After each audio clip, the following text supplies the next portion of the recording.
Hello, everybody. Happy Wednesday. Okay, let's start with exercise. Oh boy.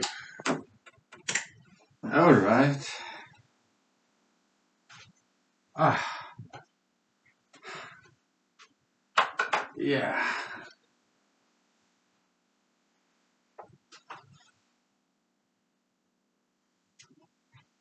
Let's do pull-ups. Yeah. It's about time. Ah. Ah.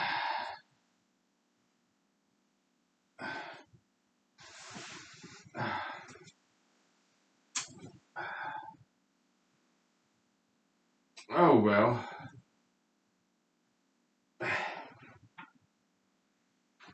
Okay.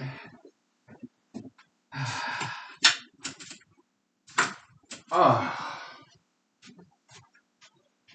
Oh boy. Ah.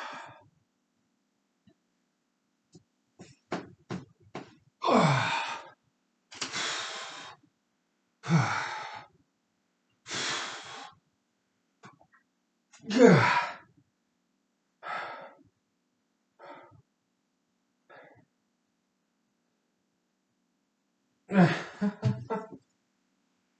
It is so energy consuming. Oh boy, it is so energy consuming. Pull ups, calisthenic, whole body weight with two arms. But it's very important. Yeah, calisthenic, very important. There are occasions where you have to lift up your own body. Okay. Yeah. So calisthenic, very important. You should be able to lift up your entire body with two arms. Okay. So,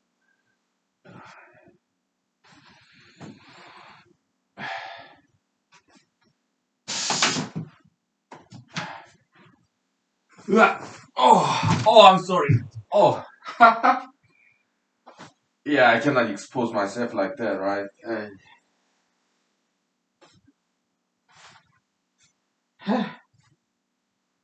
Forgot about all that.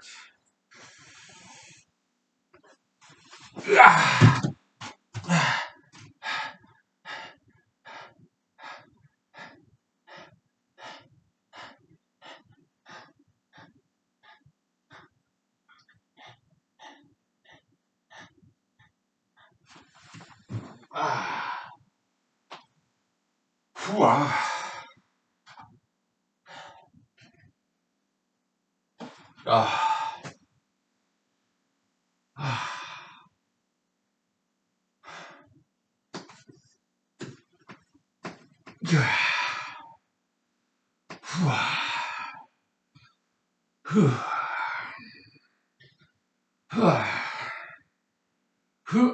Yeah.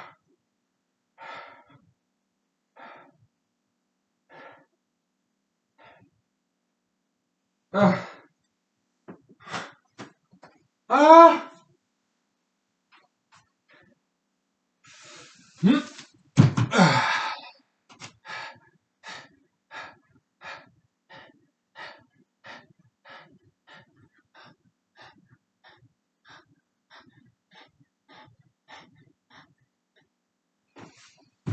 Ah. Oh. Oh.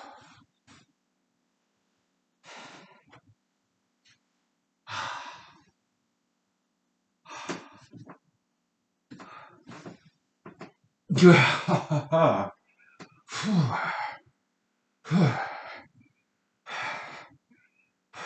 Yeah.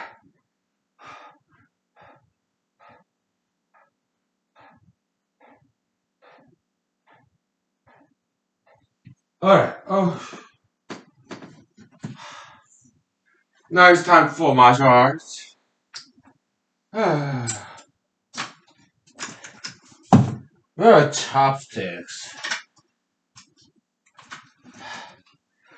So yeah, Dago style, we pretend this is Dago knife. Why? So I do have blunt steak knife over there, but it just does not look good. Okay, it looks too somewhat violent, so we don't want that. Okay, so We just pretend this wooden chopstick is they are daggers. Okay. All right. So.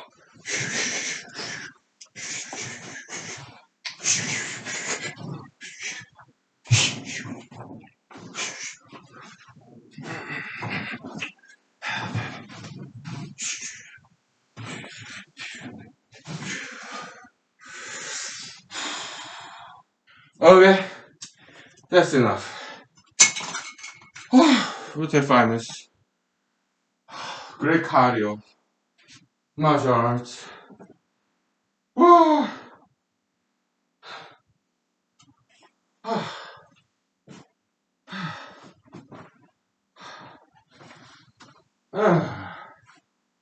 Good stuff.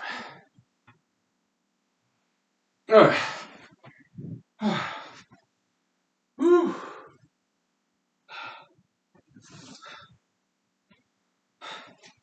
Exercise doesn't take much time at all. I mean, how many minutes did we spend? Spend like 6 minutes. That's all we need. What? 3 times a day though, right? Yeah. Okay.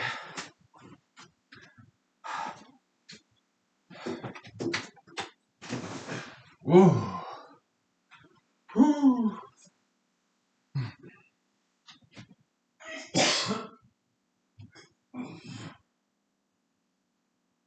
Ah. Ah. Ah.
Okay.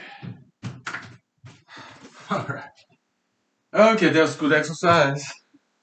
Whew.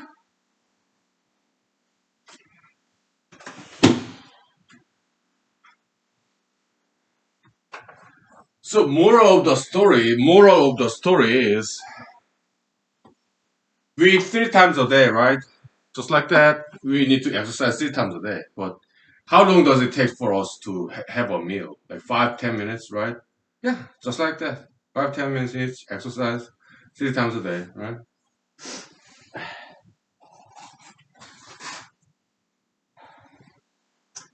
Uh, let me grab my vodka.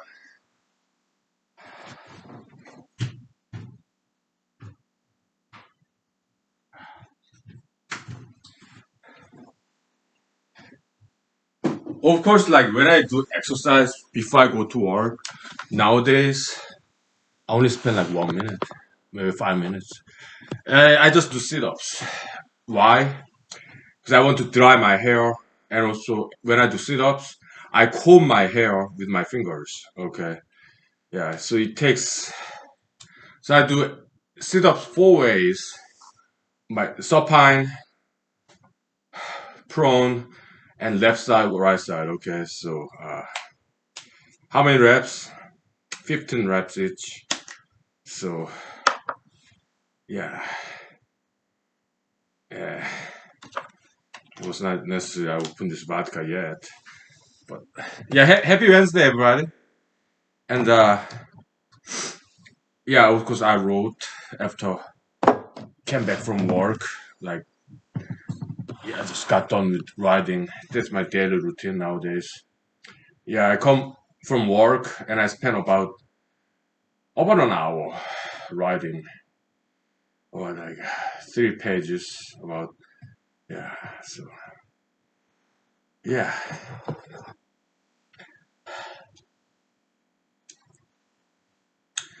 So I went to a liquor store after work, okay, to buy this vodka and whiskey bottle and some cigarettes too. And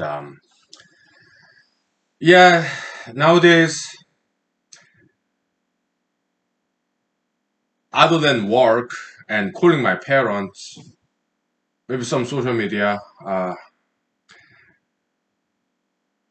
than that, I really don't interact with people. Why? Well, COVID-19, of course, but other than that, of course, I go to grocery store once a week, typical on Saturday. Other than that, I don't get to interact with people. Yeah, there's COVID-19, and otherwise, yeah, the anti-Asianism going on. Okay, but I don't see that in Alaska. Okay, I really don't see it. Okay, but still, interaction with people is a little bit difficult. Okay, in this day and age of anti-Asianism, going on in America. So I decided not to watch news at all. So nowadays I don't watch news. Or I don't listen to news in the radio either. Okay, because all this negativity, anti-Asianism, I don't want it. I don't want to see it. Uh, because I feel it's weakening me. It weakens me. Yeah, it's I don't want that all the negativity, the division, right? I don't want it. Okay, so I don't have time for it. So what do? I just block this channel of this copy of perception channel, the news in the internet, cell phone, or radio. I don't watch it. I don't listen to it. Okay. What do instead in my spare time? I am just reading Wikipedia articles about Western literature. I think it's my moral and ethical obligation that I learn some Western literature. Why? Because I'm a writer, right?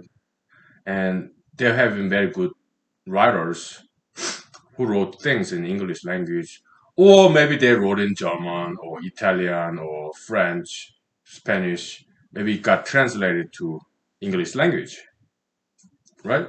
Things that are written in Europe.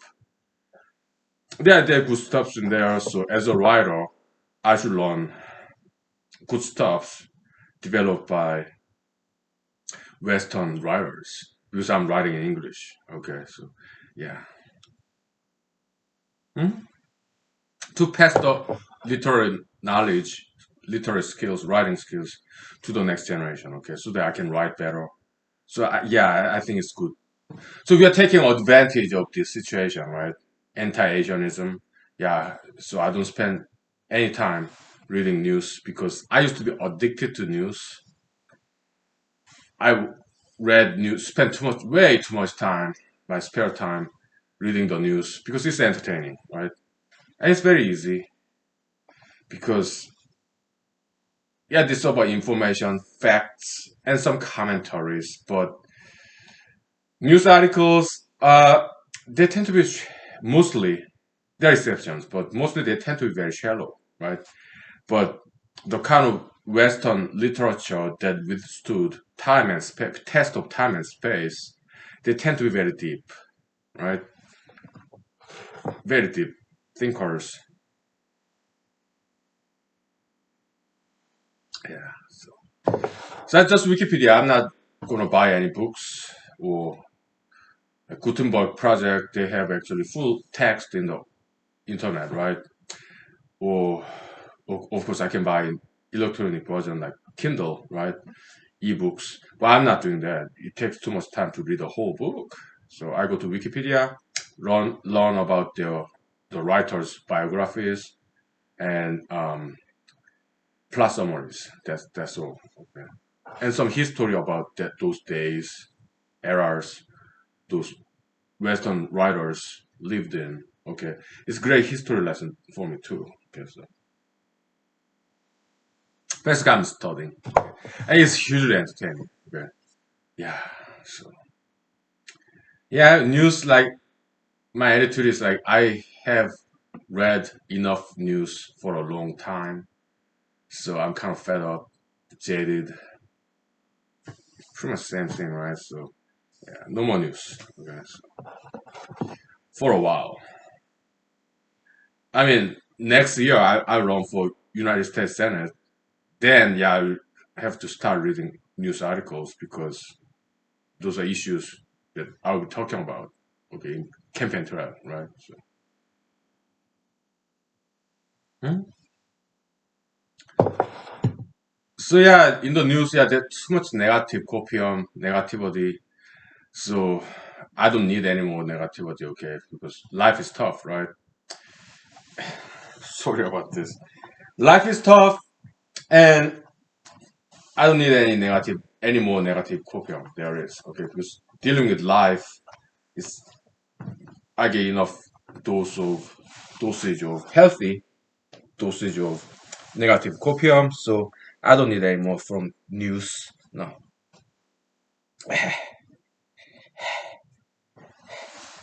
it's talking my shirt.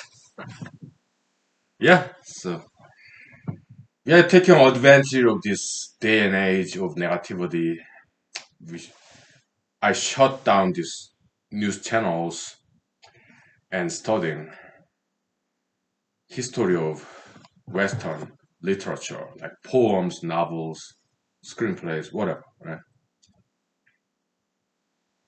Great writers. So today, in my spare time, I read about Mr. Ezra Pound. He's American, but expatriate. He lived in England, France, Italy. Very controversial figure, okay. Uh, but nobody's perfect, okay. He sympathized with Nazi party. He's old timer, okay, back in early 1900s, mid 1900s, okay. He's American expatriate, American citizen, but who lived in Europe. And he sympathized with Nazism, fascism, and even anti-Semitism. Okay, so he's a controversial figure, and yeah, but he's not a perfect kind of guy. He made some mistakes, yeah. But I think he is a very good poet. Okay, and many people think so. Also, people like T.S. Eliot, Hemingway was Hemingway's first name.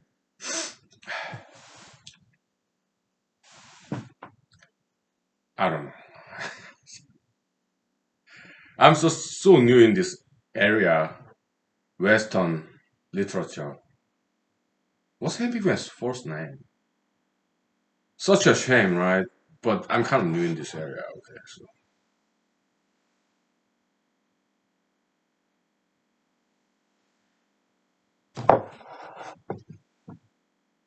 I'm very ignorant.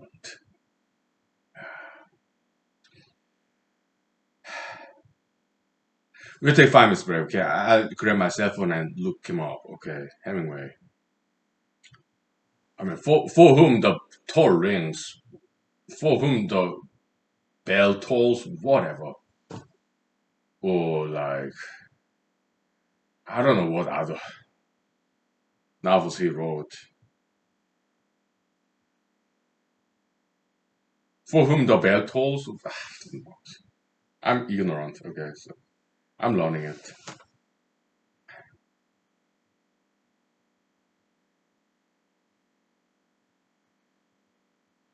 Let's take 5 minutes before I embarrass myself even more. Okay, even further. So yeah, let's take 5 minutes. I grab myself and look him up. Yeah.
Okay, so yeah, let's talk about anti-Asianism. All right, yeah, I'm Asian.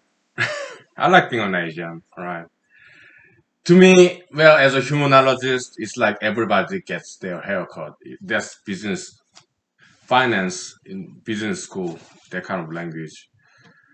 Everybody gets their haircut. Okay, so yeah, during the economic downturn, yeah, the lenders, stockholders, they experience financial loss. Okay, yeah, during this time of difficulty, all different races, including Asians, we get our haircut, okay? Because what happened was during President Trump's era, 4 years, Hispanics, they got picked on, okay? Hispanic American, they got picked on. Earlier years of 4 years of President Trump, okay? Later on, Muslim Americans, Islamic Americans, Middle Eastern, Arabic Americans, they got picked on too. Later on, during the post-COVID, post-Floyd, post-COVID Floyd slash Floyd BLM era, African Americans got picked on, Caucasian Americans got picked on. Okay, so now who did not get picked on yet? Yeah, Asians and Jews. Asians, Asians and Jews. Okay, now we are getting picked on. Okay, as an Asian and Jews, yeah, now it's our turn to get picked on, to get bullied upon. Okay, because it's taking turn. Why? People get fed up with picking on, bullying upon whites, blacks, and Hispanics and Arabs. Okay, so who else did not get picked on? Asians and Jews. Okay, so now it's our turn to get picked on. Okay, so that's what's going on. It's as if people are looking for some greener pasture.